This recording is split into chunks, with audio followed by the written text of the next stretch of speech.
नमस्कार। आकाशवाणी जयपुर अजमेर से प्रस्तुत हैं प्रादेशिक समाचार।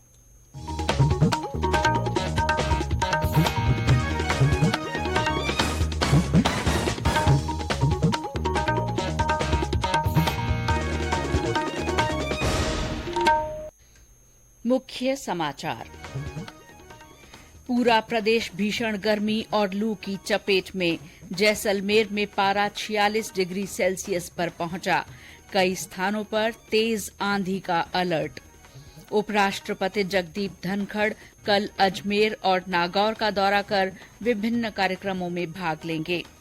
केंद्रीय जल शक्ति मंत्री गजेंद्र सिंह शेखावत ने राज्य में जल जीवन मिशन के धीमे क्रियान्वयन पर चिंता जताई।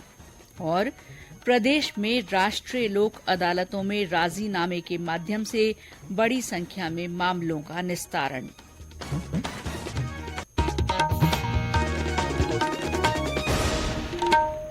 समाचारों के साथ मैं शीला चावला। और अब समाचार विस्तार से। पूरा प्रदेश भीषण गर्मी और लू की चपेट में रहा। कई जिलों में दिन का तापमान 44 डिग्री सेल्सियस से ऊपर मापा गया। जैसलमेर में पारा 46 डिग्री सेल्सियस दर्ज किया गया। इसके अलावा बाड़मेर में अधिकतम तापमान 45.7 डिग्री सेल्सियस, चूरू और वनस्थली में 45.6, कोटा में 45.4, बीकानेर में 45, श्रीगंगानगर में 44.6 और जोधपुर में 44.4 डिग्री सेल्सियस रिकॉर्ड किया गया। दोपहर बाद कई इलाकों में तेज हवाएं और आंधी चलने के समाचार हैं। प्रदेश के ज्यादातर इलाकों में रात का तापमान भी 25 डिग्री सेल्सियस से ऊपर मापा गया। जोधपुर के फलौदी में न्यूनतम तापमान 30.8 डिग्री सेल्सियस मापा गया। चूरू में दिन भर लोग भीषण गर्मी से परेशान रहे। चूरू में आज तेज धूप और गर्मी का असर रहा। दिन भर लू चलने की स्थिति बनी रही, जिससे आम जन जीवन पूरी तरह से प्रभावित हो गया है। आज दोपहर को आवागमन के अभाव में बाजार की सड़कें सुनसान देखी गई। लोग अपने प्रतिष्ठानों व दुकानों के शटर नीचे कर घरों में डूब के रहने को मजबूर हो गए। तेज धूप व गर्मी से पशु पक्षी भी खासे प्रभावित हुए। जिले के ताल छापर कृष्ण मृग अभयारण्य में हिरणों के झुंड को गर्मी से सिसकते हुए देखा गया। वे छायादार वृक्ष की तलाश करते नजर आए। श्रवण शर्मा, आकाशवाणी समाचार, चूरू। जालौर में भी पारा 43 डिग्री के करीब पहुंच गया। राजधानी जयपुर में आज इस मौसम का सबसे गर्म दिन रहा। बीकानेर में दिन भर लू के थपेड़ों के बाद शाम को बादल छा गए, जिससे लोगों को थोड़ी राहत मिली। मौसम विभाग ने आज अजमेर, अलवर, भरतपुर, बीकानेर, चूरू, झुंझुनू, सीकर और नागौर जिलों में तेज आंधी चलने का ऑरेंज अलर्ट जारी किया है।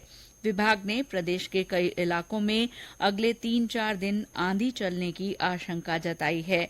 आगामी 48 घंटों में तापमान में हल्की गिरावट होने की संभावना है। उपराष्ट्रपति जगदीप धनखड़ कल प्रदेश के एक दिन के दौरे पर रहेंगे। वे अजमेर और नागौर जिलों में विभिन्न कार्यक्रमों में भाग लेंगे।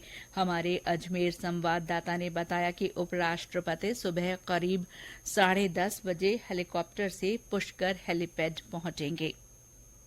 उपराष्ट्रपति जगदीप धनखड़ ब्रह्म मंदिर जाएंगे और मंदिर में 15 मिनट दर्शन में पूजा अर्चना करेंगे। के बाद धनखड़ जाट समाज के शिव मंदिर में पूजा अर्चना करेंगे और वहां से वापस हेलीपैड पहुंचकर मेड़ता के लिए रवाना होंगे। उपराष्ट्रपति की यात्रा को देखते हुए पुष्कर में सुरक्षा के पुख्ता बंदोबस्त किए गए हैं। उनके लिए बनाया गया स्थायी हेलीपैड पर दिल्ली से सुरक्षा कर्मियों ने जायजा लिया है। यहाँ 3 हेलीकॉप्टर की लैंडिंग की व्यवस्था की गई है। उपराष्ट्रपति की यात्रा को देखते हुए ब्रह्मा मंदिर में प्रातः 8 से दोपहर 12 बजे तक श्रद्धालुओं का प्रवेश निषेध रहेगा। ओम माथुर, आकाशवाणी समाचार, अजमेर।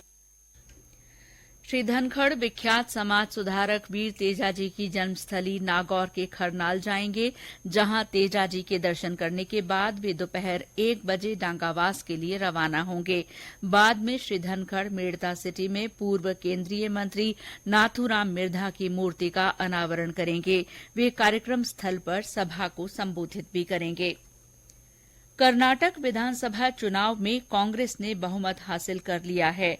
निर्वाचन आयोग के ताजा आंकड़ों के अनुसार कांग्रेस ने राज्य की 224 विधानसभा सीटों में से 118 सीटें जीत ली हैं। भारतीय जनता पार्टी ने 53 सीटें जीती हैं। जनता दल सेक्यूलर ने 18 सीटों पर जीत दर्ज की है। प्रधानमंत्री नरेंद्र मोदी ने कर्नाटक विधानसभा चुनाव में कांग्रेस को उसकी जीत पर बधाई दी है। उन्होंने एक ट्वीट में लोगों की आकांक्षाओं को पूरा करने के लिए कांग्रेस को अपनी शुभकामनाएं दी। प्रधानमंत्री ने कर्नाटक चुनाव में भाजपा को समर्थन देने वाले लोगों का भी धन्यवाद किया। मुख्यमंत्री अशोक गहलोत ने आज भी विभिन्न जिलों में जाकर महंगाई राहत शिविरों का निरीक्षण किया। श्री गहलोत ने आज सुबह पाली जिले की जवाई बांध ग्राम पंचायत में राहत शिविर का दौरा किया। इस मौके पर उन्होंने कहा कि महंगाई राहत शिविरों के जरिए पात्र परिवारों को 100% राहत दिलाने का लक्ष्य निर्धारित किया गया है। अब तक 88 लाख से ज्यादा परिवार विभिन्न योजनाओं में पंजीयन करवा चुके हैं। मुख्यमंत्री ने इस मौके पर विभिन्न विकास कार्यों का लोकार्पण भी किया। श्री गहलोत ने कहा कि पाली को संभाग बनाने की घोषणा राज्य सरकार का ऐतिहासिक निर्णय है। इससे प्रशासन और जनता के बीच की दूरियां कम होंगी। उन्होंने कहा कि दिल्ली मुंबई इंडस्ट्रियल कॉरिडोर से भी पाली में औद्योगिक विकास को गति मिलेगी। ये समाचार आकाशवाणी जयपुर अजमेर से प्रसारित किए जा रहे हैं। केंद्रीय जल शक्ति मंत्री गजेंद्र सिंह शेखावत ने राज्य में जल जीवन मिशन के धीमे क्रियान्वयन पर चिंता जताई है। उन्होंने कहा कि पूरे देश में राजस्थान इस मिशन में नीचे से दूसरे स्थान पर है, जबकि बजट आवंटन में सबसे आगे है। श्री शेखावत ने जैसलमेर जिले के रामदेवरा और पोकरण दौरे के समय संवाददाताओं को बताया कि जल जीवन मिशन में राजस्थान को 40,000 करोड़ रुपए का बजट आवंटन हुआ है। इसमें से मात्र 7,000 करोड़ रुपए खर्च किए गए हैं। उन्होंने कहा कि योजना के कार्यों में अधिकारी लापरवाही बरत रहे हैं। प्रदेश में आज राष्ट्रीय लोक अदालत लगाई गई, जिनमें राजीनामे के माध्यम से बड़ी संख्या में मामले निपटाए गए। राजस्थान उच्च न्यायालय के कार्यवाहक मुख्य न्यायाधीश एमएम श्रीवास्तव ने आज सुबह राजस्थान उच्च न्यायालय की जयपुर पीठ के परिसर में इस साल की दूसरी राष्ट्रीय लोक अदालत का शुभारंभ किया। राष्ट्रीय विधिक सेवा प्राधिकरण के तत्वावधान में राजस्थान राज्य विधिक सेवा प्राधिकरण द्वारा आयोजित राष्ट्रीय लोक अदालत के लिए कुल 517 बेंचों का गठन किया गया। इस मौके पर कार्यवाहक मुख्य न्यायाधीश ने कहा कि लोक अदालत के माध्यम से ऐसे विवादों को भी सुलझाने का प्रयास किया जाता है जिनमें विवाद को यदि समय पर नहीं सुलझाया जाए तो वे सालों साल न्यायिक प्रक्रिया में उलझ कर रह जाते हैं। उन्होंने बताया कि अदालतों में आने वाले प्रकरणों में से लगभग 1/3 प्रकरण चेक बाउंस के आते हैं। ऐसे में लोक अदालत द्वारा बैंक के उच्चाधिकारियों से बात कर प्रकरण में सेटलमेंट या भुगतान करवाकर मामले को निपटाया जाता है। हमारे भरतपुर संवाददाता ने बताया कि वहां बड़ी संख्या में लोग अपने मामलों के निपटारे के लिए लोक अदालतों में पहुंचे। जिले के अलग अलग न्यायिक क्षेत्रों में 23 लोक अदालत बेंच का गठन किया गया, जिसमें 10,500 से अधिक प्रकरणों का निस्तारण किया गया। जिला विधिक सेवा प्राधिकरण के सचिव अजय गोदारा ने बताया कि प्री लिटिगेशन के लगभग 54,000 से अधिक प्रकरणों का भी राजीनामे के साथ निस्तारण कराया गया और इसके अलावा पारिवारिक न्यायालय की गठित बेंचों में राजीनामा के माध्यम से 87 प्रकरणों का निस्तारण हुआ और मोटर वाहन दुर्घटना दावा अधिनियम के तहत राजीनामा के जरिए 133 प्रकरण निस्तारित किए जाकर अवार्ड पारित किए गए। शिव कुमार वशिष्ठ, आकाशवाणी समाचार, भरतपुर। आज लोक अदालत बेंचों में 5,75,844 प्री लिटिगेशन प्रकरण और 3,44,889 न्यायालयों में लंबित प्रकरण सुनवाई के लिए रेफर किए गए।